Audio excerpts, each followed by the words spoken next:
Hello বন্ধুরা, তোমরা কেমন আছো? নিশ্চয়ই ভালো আছো, আমিও ভালো আছি। আমি সাথী শর্ট ব্লগ 99 সাথী বলছি। তো দেখো কত ফুল। জয় মা শারদা, মাগো সবার মঙ্গল করো। তো দেখো মায়ের মন্দিরের সামনে কি সুন্দর আলপনা করেছে ফুল দিয়ে। দেখো কত গাঁদা ফুল, গাঁদা ফুল, শুধু গাঁদা ফুল নয় বন্ধুরা, এত ফুল এত ফুল, ফুল দেখেই পাগল হয়ে যাওয়ার জো।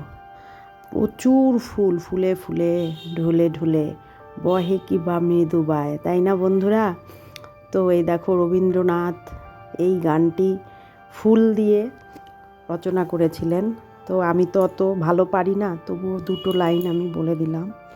দেখো মায়ের মন্দির দর্শন করেছিলাম বন্ধুরা। এই যে তোমরা এই চিহ্নটি দেখেই বুঝতে পারছো, নিশ্চয়ই বুঝতে পারছো আমি কোথায় গিয়েছিলাম। তো স্বামীজির আবির্ভাব তিথি ছিল, তিথি পুজো ছিল, সেই দিন আমি একটু বেরিয়েছিলাম। কোথায় গিয়েছিলাম আস্তে আস্তে ধীরে ধীরে বলবো।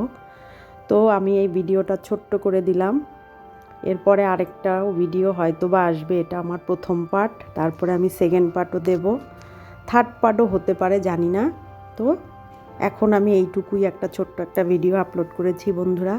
তোমরা প্লিজ আমায় একটু ভালোবেসে আমার ভিডিওটা দেখো। শুধু আজকে ফুলের সমারোহেই তোমাদের একটু দেখাবো, বেশিটাই ফুল ফুল আর ফুল। ঠাকুর এত ফুল, ফুল মানে এত ফুল দেখে মুগ্ধ হয়ে যাবে তোমরা সবাই।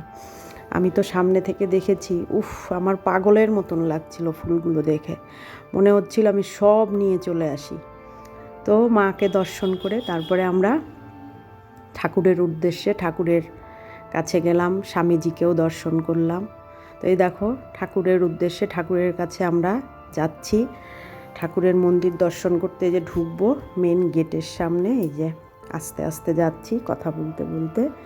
আর এখানে স্বামীজি যেই ইনস্ট্রুমেন্টগুলো বাজাতে ভালোবাসতেন, সেই তারপরে ধ্রুবসঙ্গীত উনি গাইতেন, উনি নিজেও ভালো, খুব সুন্দর গাইতেন, নিশ্চয়ই আমার থেকে আরও সবাই ভালো জানো। তো স্বামীজি যা যা ভালোবাসতেন এবং ভালো উনি করতেন সেইগুলোই পরিবেশনা হচ্ছে ওখানে। এই দেখো মায়ের মন্দিরের সামনে, যে মা যেই ঘরে বেলুড় মঠে গিয়ে থাকতেন সেই ঘরের সামনে চন্দ্রমল্লিকা, চন্দ্রমল্লিকা, উফ। আর এই যে রাস্তায় যেতে যেতে এই দুই জনের সাথে আমাদের পরিচয় হয়ে গেছিলো, দুই ভদ্রমহিলা, একজন পিসি আর একজন ভাইজি, এরা সম্পর্কে। আর আমরা দুইজন গেছিলাম, আমার সম্পর্কে উনি আমার দিদিমণি হয়, কিন্তু আমি বৌদি বলে ডাকি ওনাকে।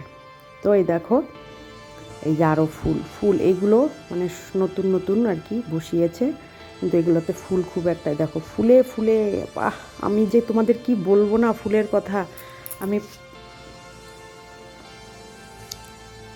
মানে আমি ভাষায় তোমাদের বলতে পারবো না, এত ফুল এত ফুল।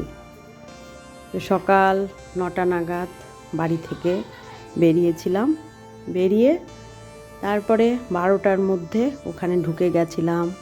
ঢুকে ঠাকুর দর্শন করেছি, শ্রীরামকৃষ্ণকে দর্শন করেছি, স্বামীজির অনেক অনুষ্ঠান হচ্ছিল, 2-3টে অনুষ্ঠান দেখেছি। এ দেখো মায়ের মন্দিরের সামনে, মা শারদার মন্দিরের সামনে এই যে চন্দ্রমল্লিকা, ডালিয়া, গঙ্গার পাড় ধরে ডালিয়া, ডালিয়া, উফ, ডালিয়া কি দারুণ ডালিয়া, দেখলে পরে মন ভরে যায়। তো আমি তোমাদের জন্য একটু ভিডিও করেছি বন্ধুরা, তোমরা একটু প্লিজ দেখো আর আমায় একটু ভালোবাসা দিও, আর অল নোটিফিকেশান অন করে রাখো, তোমাদের কাছে পৌঁছে যাবে আমার ভিডিও। আজকের মতন টাটা, বাই বাই, অনেক অনেক ভালোবাসা।